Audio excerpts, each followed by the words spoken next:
of the house finally. I haven't been out of the house in 2 years. This is really phenomenal for me because I'm trying to get back in the saddle because I really have not done this in a very long time. It is weird, isn't it, how we've all been kind of locked up for 2 years and now we're finally free. We can come out. Yeah. Well, it's fun to start here because, as you mentioned, it was 2005 and we were having a hard time remembering. It was so long ago, the things and all the things that happened before. But when I came into this auditorium, I remembered everything of what we had that year. It was really interesting because I just started out. How many of you have heard me speak before? Just a few. Okay, good. I'm going to tell you a little bit about how I got here. And it wasn't flying on a plane from Orlando to get here today. It was a little more complicated than that. How many of you are writers? A few? Okay, cool. We got some writers, so don't be bashful. I always am asked, how did you start? How do you get started doing something like this? You know, I was a lawyer. I practiced law in a little town called St. Mary's, Georgia, down right above Jacksonville, Florida, right on the Florida-Georgia line. I lived there. I had a practice. I was a county commissioner. I just had my little world, and there I am. How do I get to a point where I start writing novels? Well, people ask all the time, why do you write? There's a simple answer, and it's not a flippant answer. I'm not being smarty when I say this. You write because you have to. And the reason why you have to is there's a little voice in your head. And there's a little voice in your head that tells you to write. And if you sit down each day and you write, the little voice will hush. But if you don't, it'll nag you to death. And it does. It nags and it nags and it nags. And that little voice you're born with. You're actually born with that little voice. You're not born being a writer. You have to learn the craft, but you are born with the little voice, which is kind of cool. I had that little voice in my head for 10 years, and I ignored it for 10 years. All during the 1980s. I ignored it, and I ignored it, and I ignored it. Finally, in the summer of 1990, I decided to listen to it. I sat down and started to write a book, and it hushed. I went, wow, it's not nagging me anymore. It's great. So every day I'd go in and I'd go into my office and I'd go in at 6:30 in the morning and I'd work from about 6:30 to 9 before anybody got there, and I would type out my 1,000 words a day, try to do 1,000 words a day. Don't always do it, but you try to do 1,000 words a day. It's about 4 or 5 pages. Doesn't sound like a lot, but it is because you have to make up every word. And guess what? Every word you make up has to go with every word you made up before. You just not random words. They all have to kind of go together. And you put it together. So I got done, and a year later I had a novel. I actually did it. And it was about this big. Yeah, you know how bad that is, don't you? Yeah. It's supposed to be about that big. It's this big. It's 170,000 words. It's a monster, is what it was. And it was awful. God almighty, was it awful. I mean, just terrible, terrible, terrible. But you know what? It's the greatest thing I'll ever write in my life. It really will. I've sold millions of books since that time, but nothing will ever compare to that first manuscript. And there's a reason why. Because I started it and I finished it. 90% of writers do not finish what they start. That's the reality. We know this from teaching writers. We've taught about 4,000 around the country. They don't finish what they start. But I did finish it. It was awful and terrible, but I finished it. And it's the only manuscript I kept. I still have it. It sits right by my desk to this day in a cabinet. I can see it every day. It's the only one I retain because it is that special to me. Now, what do you do when you write an awful novel that's 170,000 words long? You know, so you write a second novel, of course. And this one was only 150,000 words, so I got a little better. It's still bad. It's still awful. It was bad. It really was.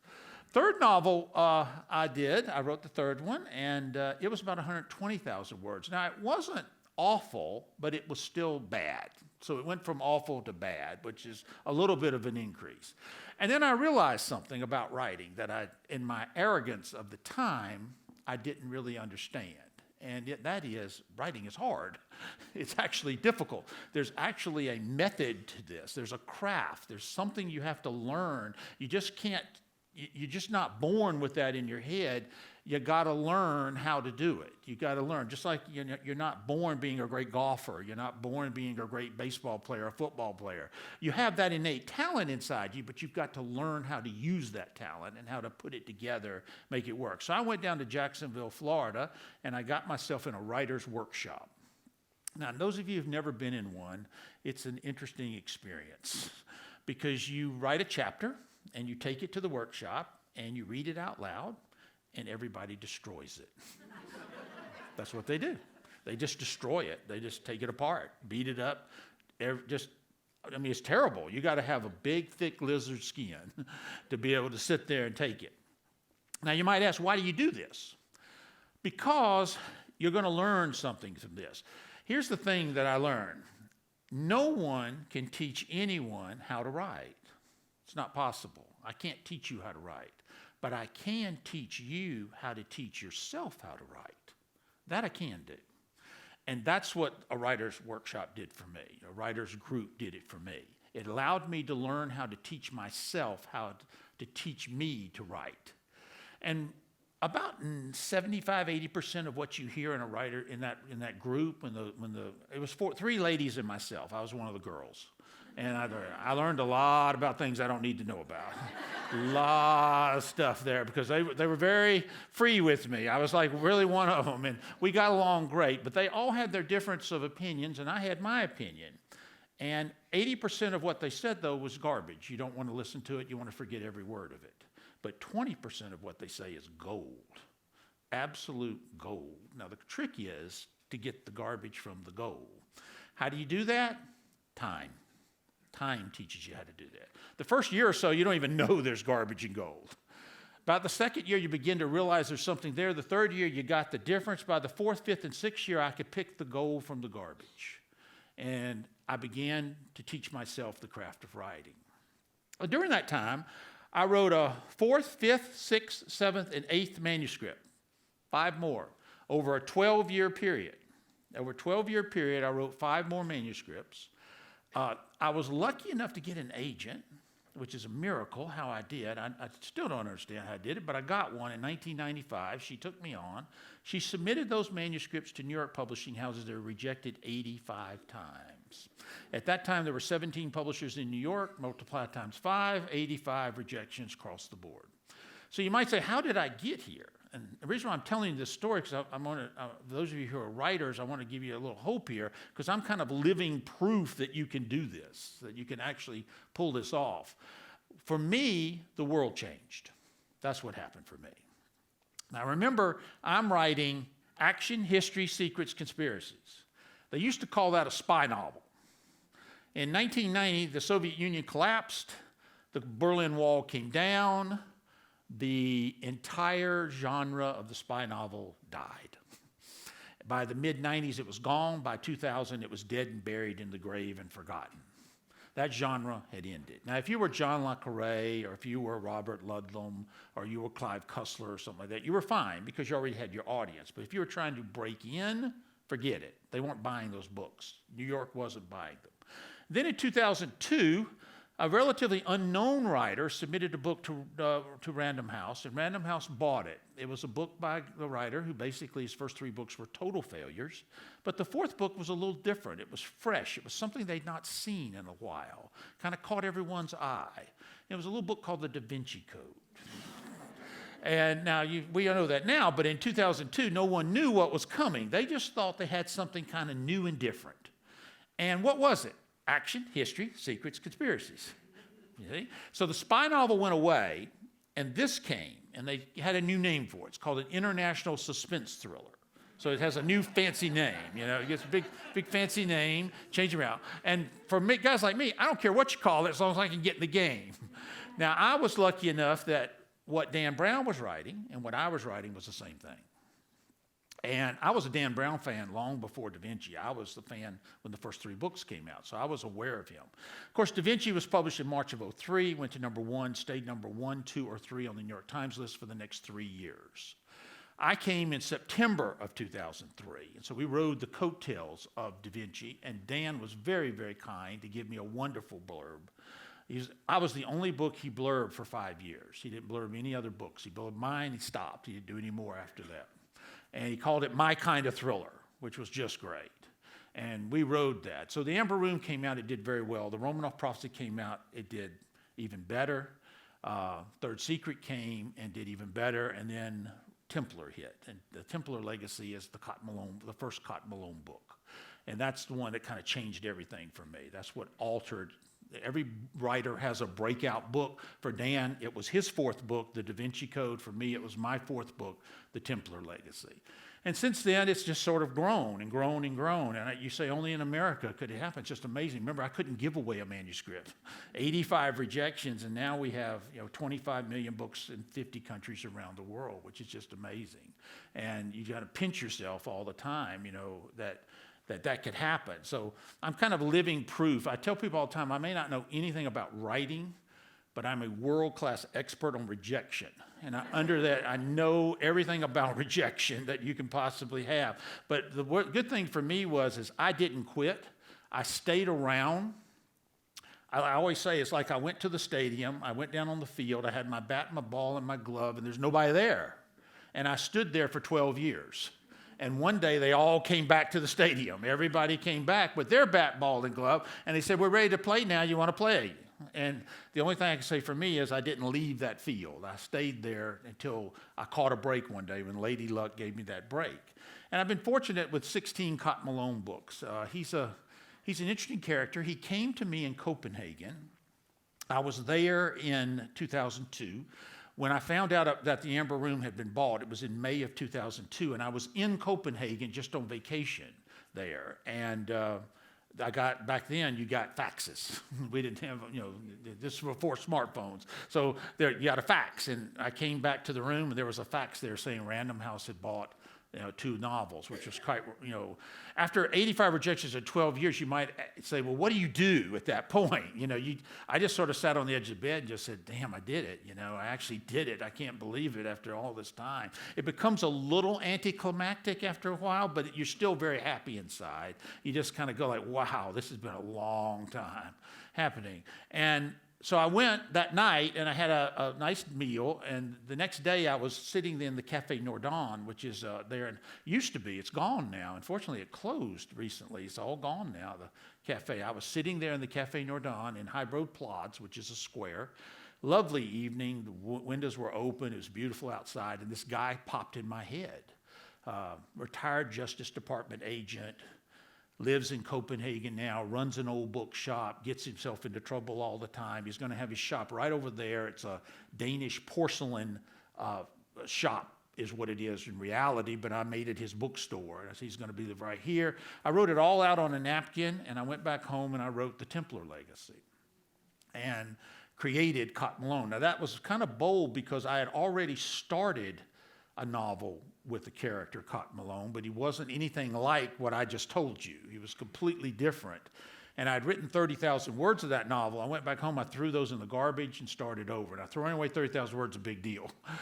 That's a lot of work that just goes into the garbage. But I threw it away, started over, and that's where the Templar Legacy came from. That's where it all gelled. And it still remains to this day my largest selling book. To this day, the Templar Legacy continues to sell and is still at the top of the heap. Cotton's had 16 adventures. This one out right now is the Kaiser's Web, which is a fun adventure dealing with World War II. That's the one that's out now. Cotton's going to take a year off this year, though. He's having a vacation. He's taking a rest this year. I've switched publishers. I've moved over to Grand Central Publishing, and they wanted me to write something new. So I've created a new character, a guy named Nicholas Lee. He works for the United Nations, UNESCO. He deals with cultural treasures around the world, and he's going to get caught up dealing with the most stolen, vandalized, and destroyed work of art in history. That is, you're all thinking, what is that? What is that? It's the Ghent altarpiece that's located in Ghent, Belgium. If you watch the movie The Monuments Men, this is the one they're after. This is what they go to find. It's what you see in the last scene there. The Ghent altarpiece has enormous amounts of secrets in that painting. And Nick Lee is going to get caught up in that. And he has an interesting adventure. It's called The Omega Factor. It'll be out June 7th. And I'm hoping if people like him, we'll get to visit him. He's different than Cotton, but he's the same. The trick is to write a book that's the same but different, because you don't want it different, and you don't want it same, right? You want the same but different. Now, that's a tall order, I can assure you. How is that? The same would be action, history, secrets, conspiracies. Different would be different character, different motivations, different background, different everything in that regard, but still working with this same framework there. So I think the Cotton Malone folks are going to love Nick Lee. Cotton will be back next year, though. Don't fear. He's not going away. He comes back next year and the year after. After that, I don't know. Remember, in the book business, you get a contract. Mine's for 3 years. After that, you're fired. You do, and you start over, and you have to get a new contract. And so it all depends on how you did the previous 3 years to keep going. Hopefully, I'll get to keep doing it. I still got a little life still in me yet to keep going. That's why I told him when I moved over to the new publisher, I said, I think I'm not dead yet. I think I've got a little more life in me, and I can keep going. And God bless Grand Central said, let's give it a shot. So I'm going to be there at least for the next 3 or 4 years. That's kind of what I came to tell you. I wanted to tell you some general stuff. Now I'd like to take questions from you because I'd like to interact with the audience. I like to know what's on your mind that you would like to ask me specifically in there. So do you have any questions that you'd like to ask me? Yes, ma'am. Where did you get your knowledge or love of history? Do you like to do the research, or did you have some educational background in that? Yeah, she was asking where the love of history came from. It probably came from my father. He was a traveling salesman. He would leave on Monday. He'd come back on Friday. And in those days, he would drive, or then he started flying. But he loved to read. He still reads to this day. He loves to read. And he would buy books. And to the great chagrin of my mother, who did not like it, because we didn't have that big a house. And he would bring these books back every week. You can imagine they begin to stack up after a while. And in those days, you didn't have used bookstores you could take them to and get rid of them. But he would put them in the basement on these metal shelves we had down there. And I would go down to the basement and I would take those books off the shelf. They were about 90% history, and that's where it started. Then I read a book. In my day, we didn't have young adult books. That genre had not existed yet. We had Hardy Boys, remember? And Nancy Drew. But I was a Hardy Boy fan. And there's one Hardy Boy, the number 8 Hardy Boy book. And I got entranced by reading it. It was just amazing to me, The Twisted Claw. You ever read it? Anybody ever read it? The Twisted Claw? It has an island with a secret society, with a book that has a clue in it. It's everything I write. It's action, history, secrets, conspiracies. And I remember, and I have that book. I still have it to this day. I have that Twisted Claw, and that probably ignited it. But I remember I'm 10 or 11 there. I didn't write my first word for another 30 years. So it was a while before I wrote the next word. But it probably started there. And I like the research to a point as long as it's productive. I use 300 to 400 books to write a novel. I use mainly books. eBooks don't work for me very well because I need a good index. And the index of the eBook's useless. I don't read the whole book. I read chunks of the books, and I need an index to get me through what I'm looking for. Occasionally, I'll use some eBooks, but they don't help me. So I buy them mainly at a place called the Chamblin Book Mine, which is in Jacksonville, Florida. It's a huge used bookstore there. He has a tremendous history section, and I get most of them there. And so I go through those books and I look for the nuggets. My notes are probably about this tall when I get done. I'm only going to use about 20% of that information, though. I'm not going to use it all. But I have it all there, so when I'm writing, I can easily find everything. And so it started when I was a kid and then kept going forward. As a lawyer, I learned to research as well. So my books are about 90% to history. I keep them as close as I can to reality. I have to trip it up because it's a novel, and so that 10% is where I trip it up, and then there's a writer's note in the back of every book that tells you what's true and what's false. Do not read that first.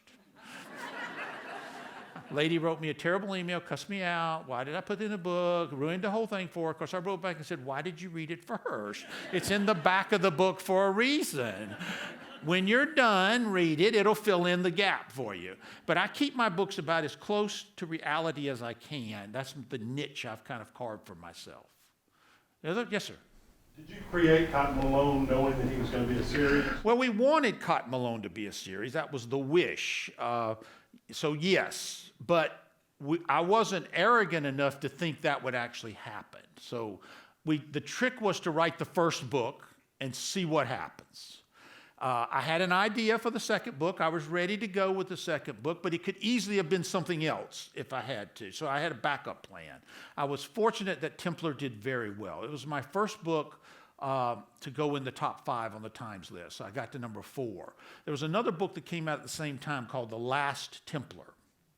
Now, if you want an interesting exercise, you get The Last Templar and you get The Templar Legacy, and you read them both. It's fascinating. It's the same story. It's the same story, told utterly different. And Raymond Corey, who wrote The Last Templar, had no idea what I was writing, and I had no idea what he was writing. He's in England, I'm here.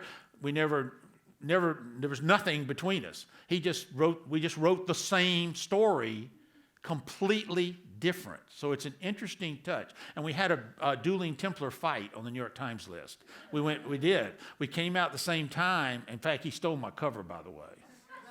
He did steal my cover. The hardcover of The Last Templar is this white cover with a big red Templar cross on it. That was my cover.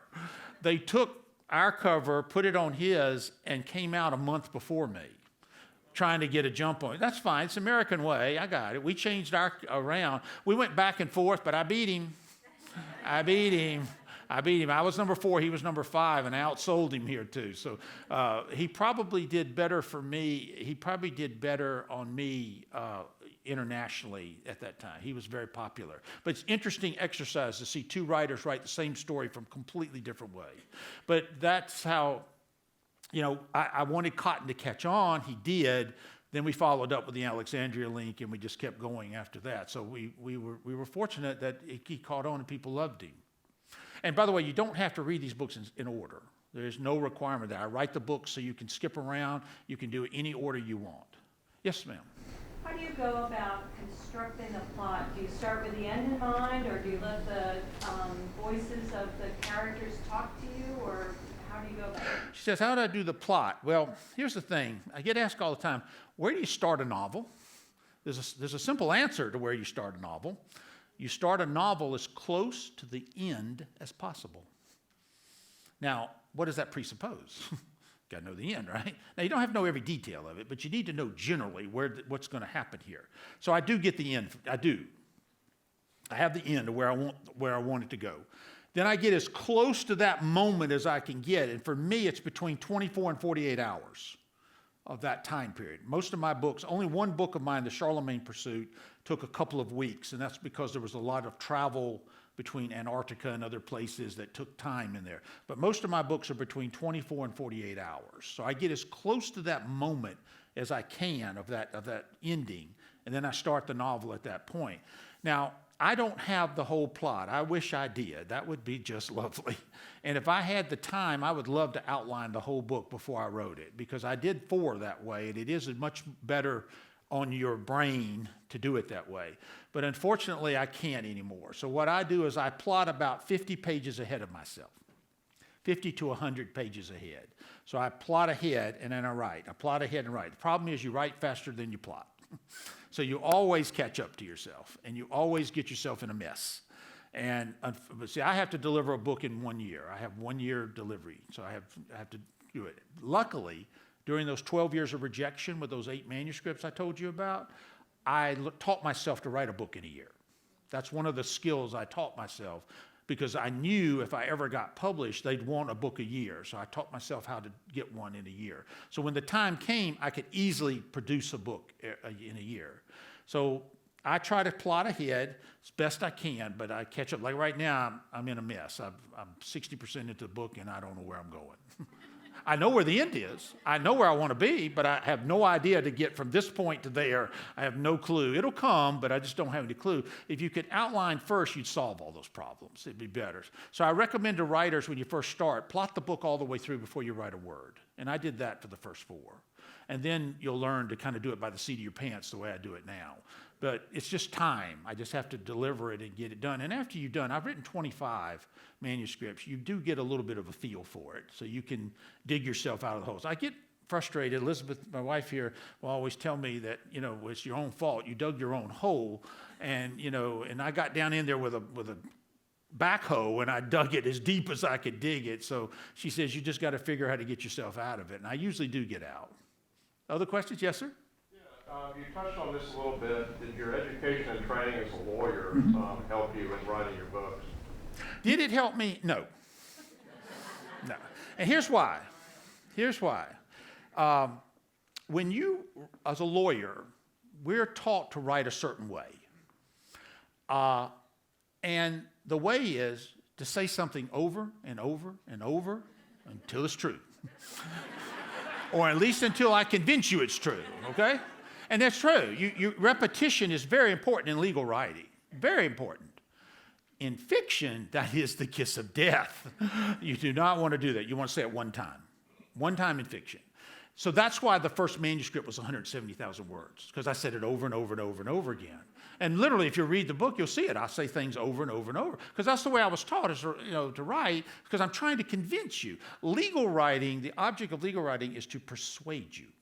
The object of fiction writing is to entertain you.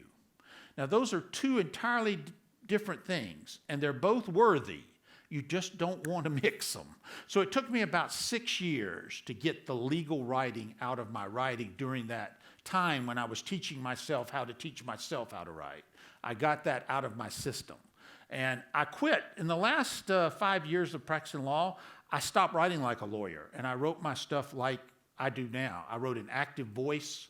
I wrote, very directly. I still persuaded, but I did it in a different manner than we're taught as a lawyer. So that's the main thing. And one of the reasons I started writing what I write is to escape.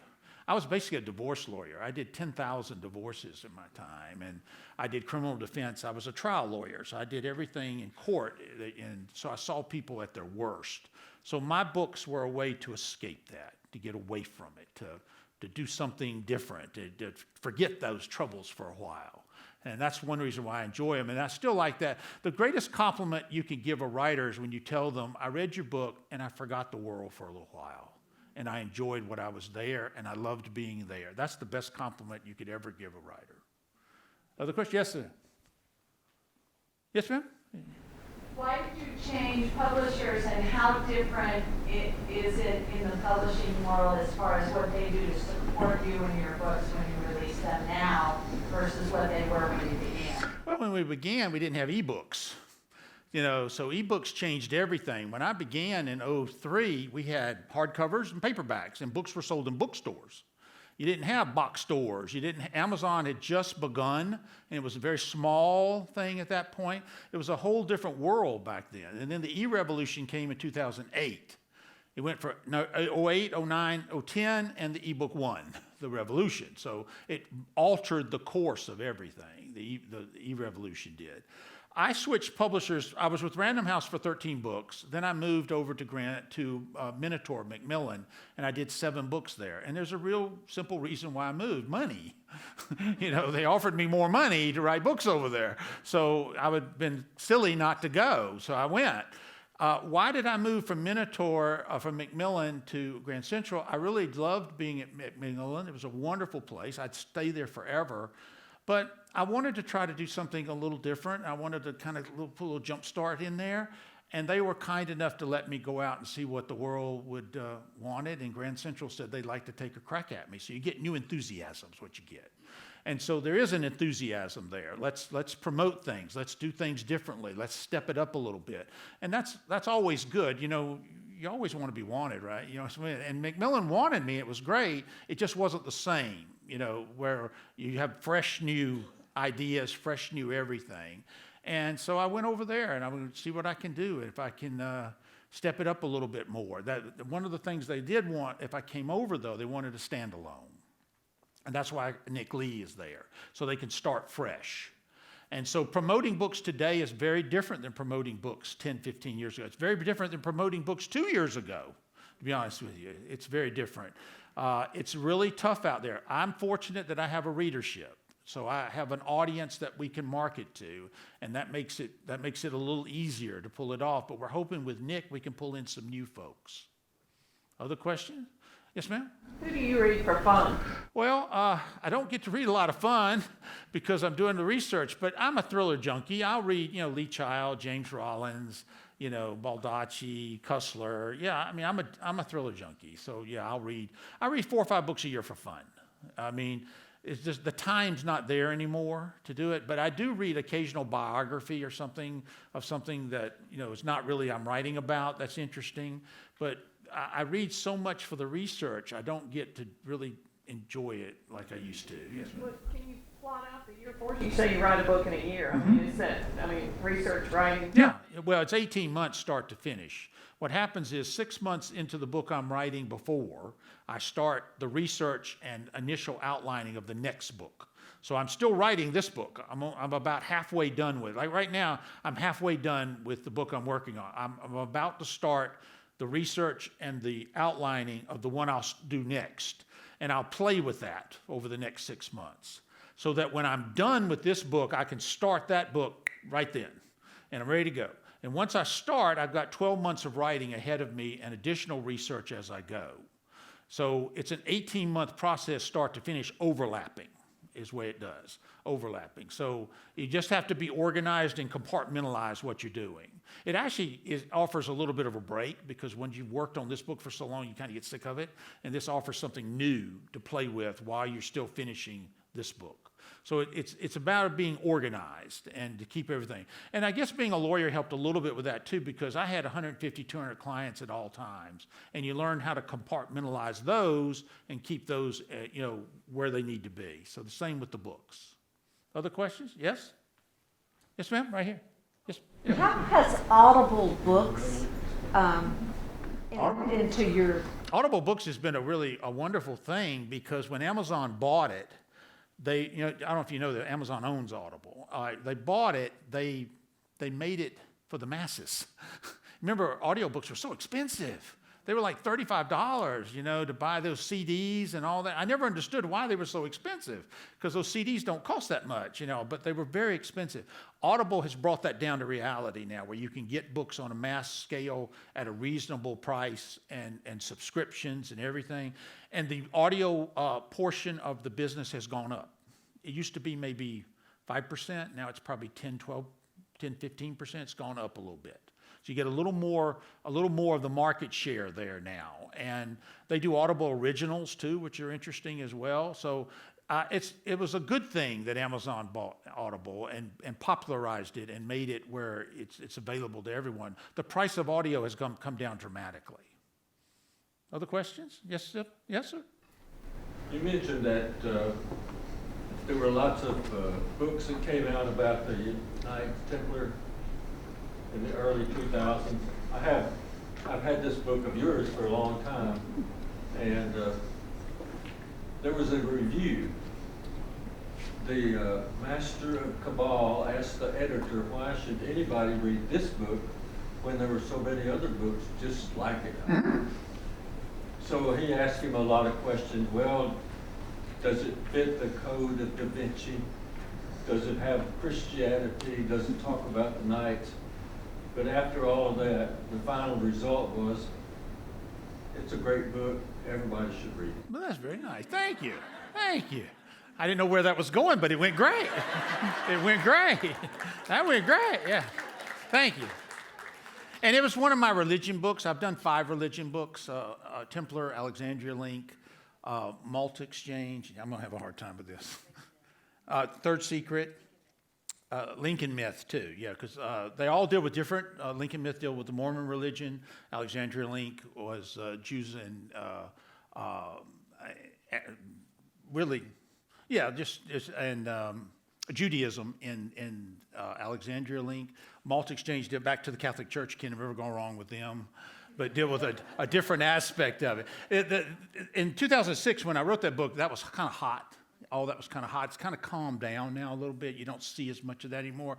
But I did do the Malta Exchange a few years ago because I had one more thing I wanted to do with religion that no one had touched before, so I wanted to touch it. You don't ever want to do what someone else has done. You want to do something new and fresh as best you can, and I try to do that with each book. Other questions? Yes, ma'am. So, two-part question. Do you get writer's block? And if you do get writer's block, how do you cope with that? Well, see, my definition of writer's block is different than others. When I teach writing, I tell them all the time, I don't really think there's anything. Writer's block is not what you think it is. If you mean getting stuck, that happens every day, all the time, multiple times a day. It's going to happen repeatedly. If it doesn't happen, there's something wrong. Okay?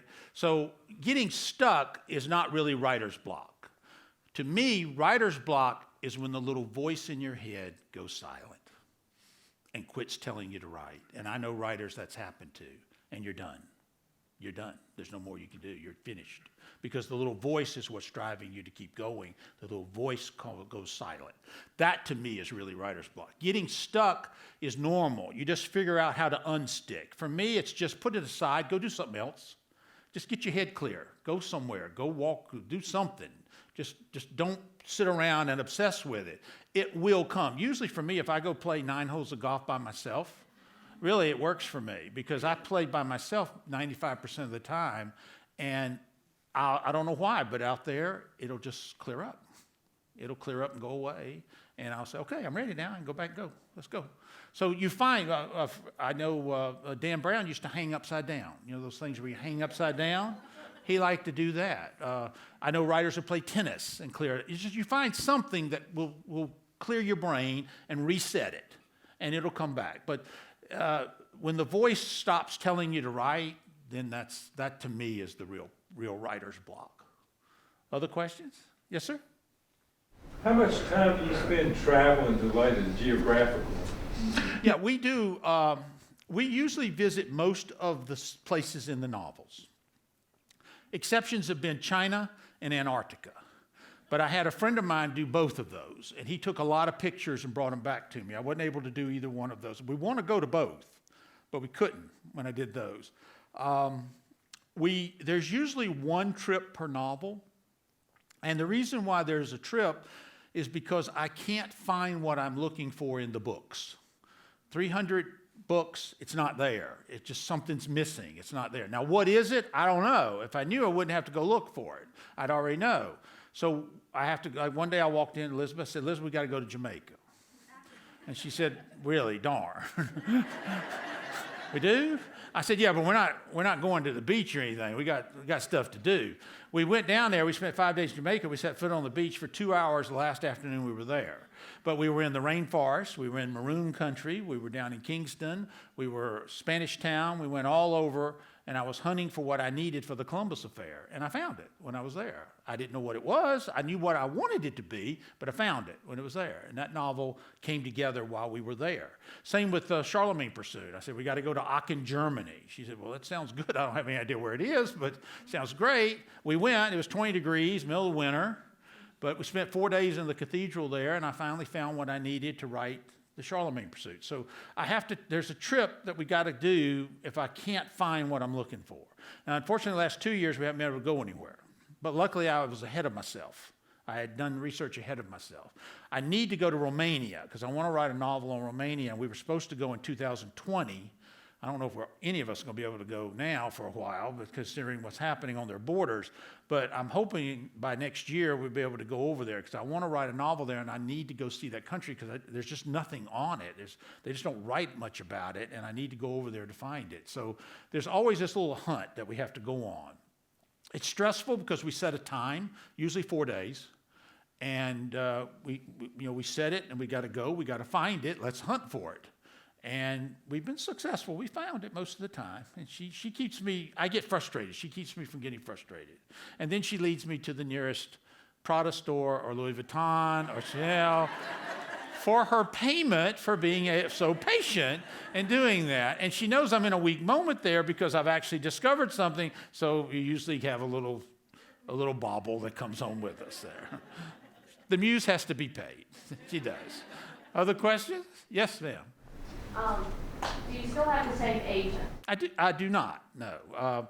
Pam was with me from 95 until 2012, 13. She told me once, she said, you know, one day you're going to outgrow me. And I said, no, I'm not. There's no way. I love you. I'll be with you forever. And she was right.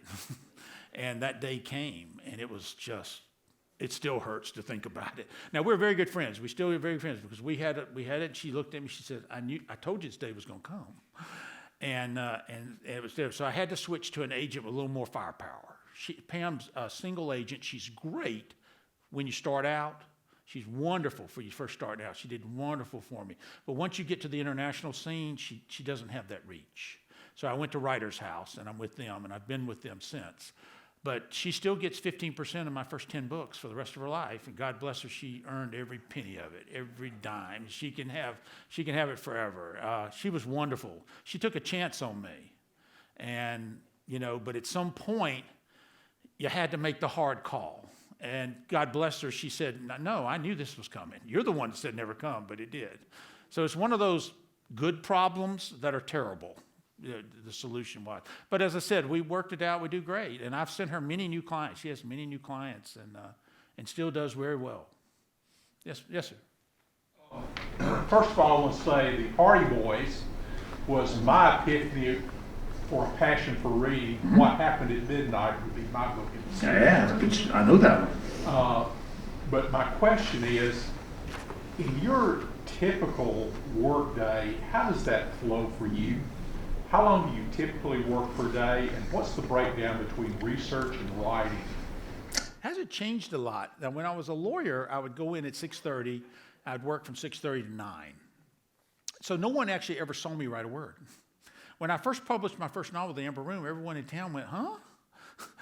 Not even the ladies in my office didn't even know, because they never saw me do anything. I'd stop by the time they always come in every morning.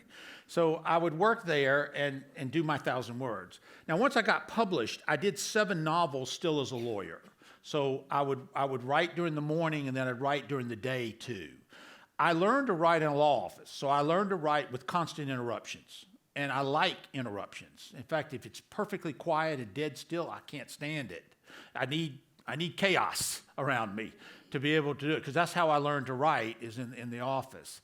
I still to this day go in and I work from around 7 to 11, and then I take about an hour off. I go back. I maybe go to about 2 o'clock. By that time, about 6 hours, my brain's had enough at that point. Now, if I'm going good and things are flowing and it's going, I keep going, obviously. But usually your brain's done by 6 hours. And then I do research for the rest of the day to get ready for what I'm going to go next, and start all over the next day and do it again that way. So I'm doing the research and the writing as I'm going along. It'd be lovely to do the research first, but it doesn't work that way. So you kind of have to do them as you go. It's trying to stay about 100 pages ahead of myself. And I stick to that. Writing is a discipline. It is not an obsession, it's a discipline. And I adhere to what I just told you for 5 days a week. If I don't feel like it, doesn't matter. I got to work 5 days a week. Now, Saturday and Sunday, it's optional. If I feel like it, fine. If I don't, that's okay too. And me and the little voice have made a pact on that I'm not going to do this every weekend now.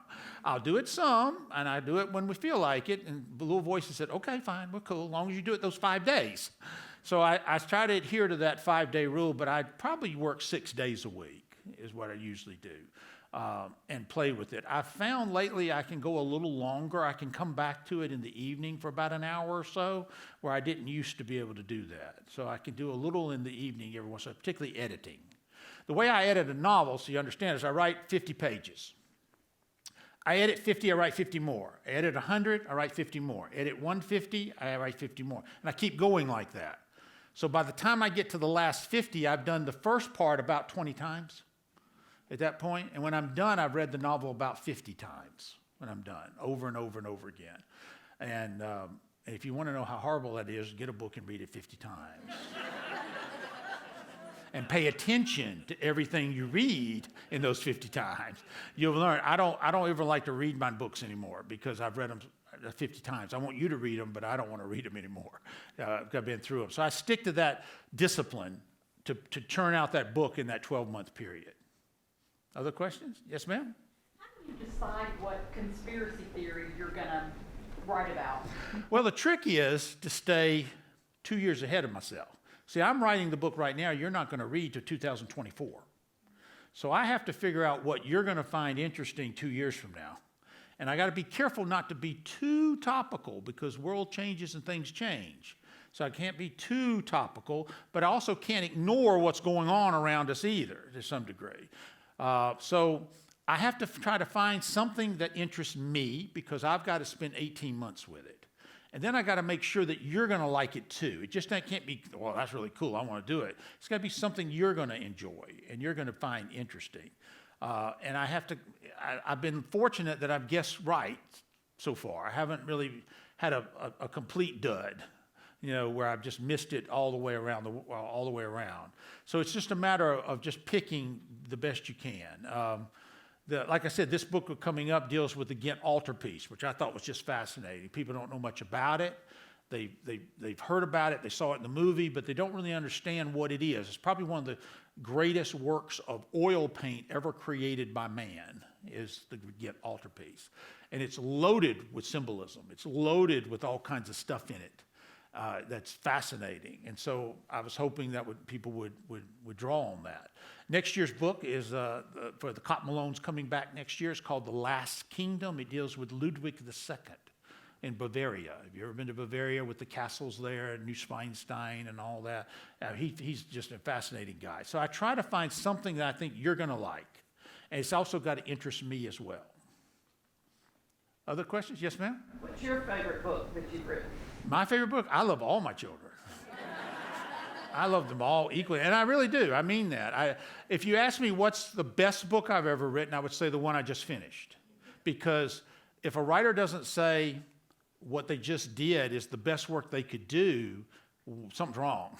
I was on a panel with a guy once, and they asked him what his best work was. It was a book I wrote about 6 years ago. And I wanted to go, excuse me, what did you do for the last 6 years? I mean, are these books just terrible? I mean, as a writer, all you can hope for is what you wrote today is a little better than yesterday, and what you write tomorrow is a little bit better than what you wrote today. That's all it gets. It doesn't get any better than that. You just try to do a little better. You never get great at it. You just get a little better at it. And so I would say the book I just finished would be the one I would say the best I can do to this point. You ask me that question next year, it'll be different. But if you made me choose, if you said you have to pick a book, it's going to be weird, but I would pick my second novel, The Romanov Prophecy. And the only reason I picked that book is because how it happened. I was in Russia. The idea came to me when I was in the Kremlin taking a tour. I wrote down the whole plot. I did everything Miles Lord did while I was there. I came back home and I wrote the book in about 4 months. And I never got stuck. It just flowed. It just came out perfectly. I've never had that happen since, ever. It was just something magical about that whole process. And it was just easy. I was like, whoa, it's not supposed to be like this. And it never has been before. So that book just holds that little special place for me in there. Yes, ma'am?